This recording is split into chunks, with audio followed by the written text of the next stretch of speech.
এই ভিডিওটিও investing purpose এবং অবশ্যই লং টার্ম ইনভেস্টরদের জন্য।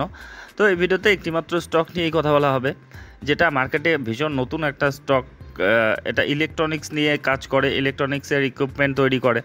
তো এই কোম্পানি 2023 সাল থেকেই আর কি 2023-এর এপ্রিল এরকম সময় মার্কেটে নেমেছিল, যে এনএসিতে লিস্ট হয়েছিল। তো তখন থেকে এখন পর্যন্ত খুব যে একটা রিটার্ন দিয়েছে, ফাটাফাটি পারফরমেন্স দিয়েছে সেরকম কিছু না। কিন্তু বিশেষজ্ঞরা যেটা বলছে যে এই কোম্পানির মধ্যে কিন্তু যথেষ্ট গ্রোথ পোটেনশিয়াল রয়েছে, ভবিষ্যতে খুব বড় কোম্পানিতে পরিণত হতে পারে। এর যে বিজনেস স্ট্রাকচার রয়েছে, বিজনেসের ধরন রয়েছে, তাতে এই কোম্পানিটি ভবিষ্যতে খুব বড় কোম্পানিতে পরিণত হতে পারে এবং সেক্ষেত্রে রিটার্নও কিন্তু খুব বড় হতে পারে। তো সেই জন্যই এই কোম্পানিটিকে পরিচয় করিয়ে দেওয়া, এর যে ফান্ডামেন্টাল, ফিনান্সিয়াল, এর যে অন্যান্য যে বিজনেস বা অন্যান্য ডেটাগুলো সবগুলো নিয়ে একটা ওভারভিউ নিয়ে নেওয়া হবে।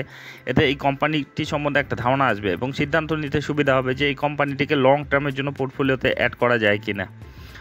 অবশ্যই এটা ছোট স্মল ক্যাপ ধরনের কোম্পানি, নতুন কোম্পানি, সেক্ষেত্রে তো রিস্ক বেশি থেকেই যাবে।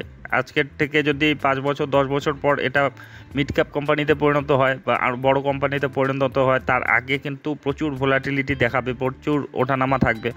তো সেক্ষেত্রে সেজন্যই বারবার বলা হয় যে এ ধরনের স্টক, নতুন এবং ছোট স্টকগুলোতে কিন্তু রিস্ক ম্যানেজমেন্ট ঠিকঠাক রেখে তবেই যাওয়া উচিত।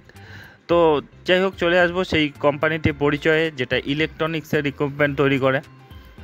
তো এই কোম্পানির যদি বিজনেস দেখেন, এদের 1999 সাল থেকে এরা বিজনেস করছে। এদের যে প্রোডাক্টগুলো রয়েছে সেগুলো বিভিন্ন সেক্টরে কিন্তু এগুলোর ব্যবহার রয়েছে। Power sector, rail, aerospace, clean energy, smart products, তারপরে health care, telecom, industrial, electric mobility, digital infrastructure, সর্বক্ষেত্রেই কিন্তু এদের ব্যবহার রয়েছে।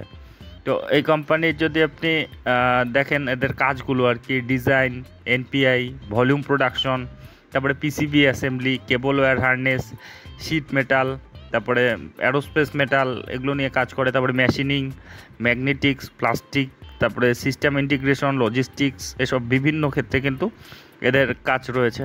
তো এদের প্রোডাক্টগুলো দেখলেই বুঝতে পারছেন যে এরা কিসের বিজনেস করছে। তো যদি একটু ডিটেলসে এদের বিজনেসটা দেখে নিই, দেখুন এদের যে রেভিনিউ ব্রেকআপ রয়েছে আর কি, ম্যাগনেটিক্স থেকে 2%-এর মতো আনে, সবচেয়ে বেশি আনে বক্স বুল্ড থেকে, সেখানে 53%-এর মতো কিন্তু তারা রেভিনিউ আনে। আর কেবল থেকে মোটামুটি 4%-এর কাছাকাছি রেভিনিউ আনে। প্রিন্টেড সার্কিট বোর্ড যে তৈরি করে আর কি, সেখান থেকে মোটামুটি 28%-এর মতো কিন্তু তারা রেভিনিউ আনে।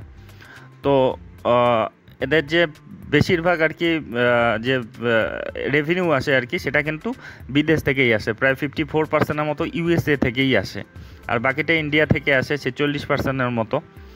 তো বুঝতে পারছেন এদের বিজনেস কিন্তু মানে ডাইভার্সিফাইড সেগমেন্টে বিজনেস করে এবং এদের বিজনেসও কিন্তু ডোমেস্টিক মার্কেটে তো রয়েছে আর কি, বিজনেস নেটওয়ার্ক কিন্তু বড় রয়েছে, দেশে বিদেশে ছড়িয়ে রয়েছে এদের বিজনেস।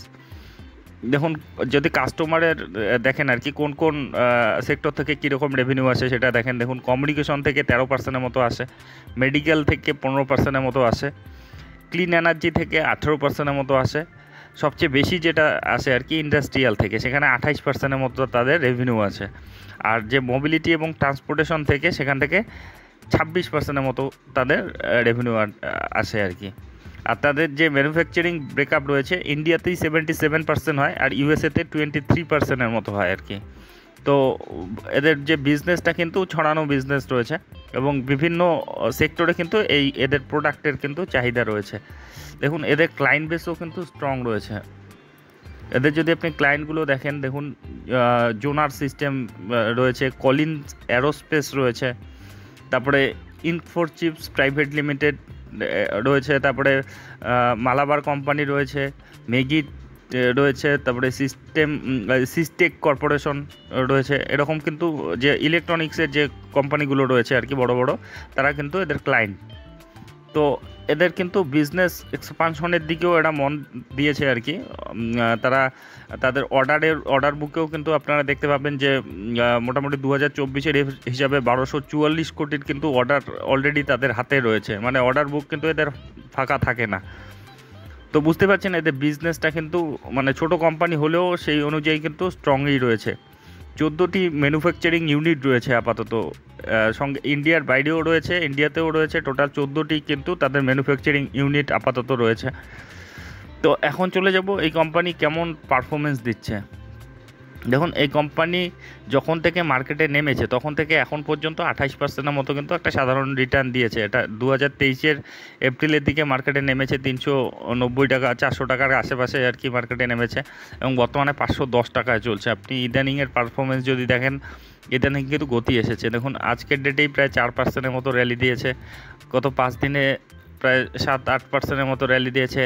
তো গত 6 মাসের হিসাবে দেখলে কিন্তু নেগেটিভই রয়েছে, মানে যেটা হাই মেরেছিল আর কি নামার পর, সেখান থেকে যদি দেখেন মোটামুটি এখনও প্রায় 30%-এর কাছাকাছি কিন্তু কারেকশনে রয়েছে।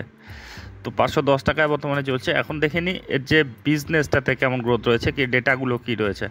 তো তার আগে এর যে ফান্ডামেন্টাল প্যারামিটারগুলো দেখি। এর যে মার্কেট ক্যাপিটাল 3351 কোটি, তো একেবারে small cap company. Price earning ratio 120 রয়েছে, একটু কিন্তু হাইয়ে চলে গিয়েছে প্রাইস আর্নিং রেশিওটা। রিটার্ন অন ইকুইটি 5.16, ঠিক আছে, একেবারে প্রাথমিক অবস্থায় রয়েছে, এখনও ডেটাগুলো সেভাবে ইমপ্রুভ হয়নি। বুক ভ্যালু রয়েছে 83, বর্তমানে 510 টাকায় চলছে। ফেস ভ্যালু 2 রয়েছে, ডিভিডেন্ড আপাতত দিচ্ছে না। এখন দেখব এই কোম্পানির বিজনেসে কেমন গ্রোথ রয়েছে, তারা সেলস কেমন করছে। দেখুন 2020-তে এই কোম্পানির সেলস ছিল 642 কোটি, তারপরে সেটা বেড়ে হলো 690 কোটি 2021-এ, তারপরে 2021 থেকে 22-এ সেটা বেড়ে হলো 841 কোটি, তারপরে 2022 থেকে 2023-এ 945 কোটি, এবারে 867 কোটি, মানে গত বছরের তুলনায় একটু কিন্তু কমে গিয়েছে। তো যাই হোক, এরকম হতেই পারে। তো প্রফিটেবিলিটি যদি দেখেন, 2020-তে ছিল 15 কোটি, তারপরে বছর হলো সেটা বেড়ে 29 কোটি, তারপরে বছর হলো 86 কোটি, তারপরে বছর 73 কোটি, এবারে 38 কোটি, মানে অনেকটাই কিন্তু প্রফিটেবিলিটি তাদের কমে গিয়েছে। তাদের মানে তুলনামূলক কিন্তু এবারে পারফরমেন্সটা তারা খুবই খারাপ করেছে, আর যার জন্যই কিন্তু তার শেয়ার দরে সেরকম পারফরমেন্স দেখা যাচ্ছে না ইদানিং। তো এখন দেখে নিন এর যে ব্যালেন্স শিটটা। তো ব্যালেন্স শিট যদি দেখেন, 534 কোটির কিন্তু শক্তপোক্ত রিজার্ভ রয়েছে, রিজার্ভ কিন্তু খুবই স্ট্রং রয়েছে। আর যেখানে 2020-তে মাত্র 45 কোটি ছিল, পরের বছর 58 কোটি করলো, তারপরে 87 কোটি করলো, তারপরে 525, এখন 534, মানে রিজার্ভ কিন্তু তারা দিন দিন ভীষণ শক্তিশালী করছে। একটা ছোট কোম্পানির ক্ষেত্রে এটা কিন্তু ভীষণ একটা ভালো দিক। ঋণও রয়েছে 209 কোটি, তো তার চেয়ে বেশি তাদের ক্যাশ রয়েছে, কিন্তু 209 কোটির মধ্যে লং টার্মে কিন্তু খুব কমই রয়েছে, 53 কোটির মতো মাত্র রয়েছে, আর বেশিরভাগটাই রয়েছে শর্ট টার্মে। তো আপনারা জানেন যে শর্ট টার্মের ঋণটা তেমন একটা সমস্যা করে না, ইদানিং শর্ট টার্মের ঋণটাও কমিয়ে দিয়েছে। আগে 241 কোটি ছিল আগের বছর, সেটা এখন 111 কোটি হয়েছে। আর যে লং টার্ম বড়োইং দেখুন আস্তে আস্তে কমিয়ে দিচ্ছে, একসময় 81 কোটি ছিল, তারপর 74 কোটি হলো, তারপরে 66, এখন 53 কোটি। তারা ঋণ দিন দিন কমানোর চেষ্টা করছে, তো এটাও একটা ভীষণ পজিটিভ দিক এই কোম্পানির ক্ষেত্রে। তো ব্যালেন্স শিটটা খুব ফাটাফাটি না হলেও কিন্তু ঠিকঠাকই রয়েছে, স্ট্রংই রয়েছে। যদি শেয়ার হোল্ডিং প্যাটার্নে যান, এখানে মোটামুটি প্রোমোটার রয়েছে 50%-এর মতো, আর এফআইআই রয়েছে 2%, 2.5%-এর কাছাকাছি, আর ডিআই রয়েছে 22%-এর মতো। তো প্রথমে কিন্তু প্রোমোটার বেশি ছিল।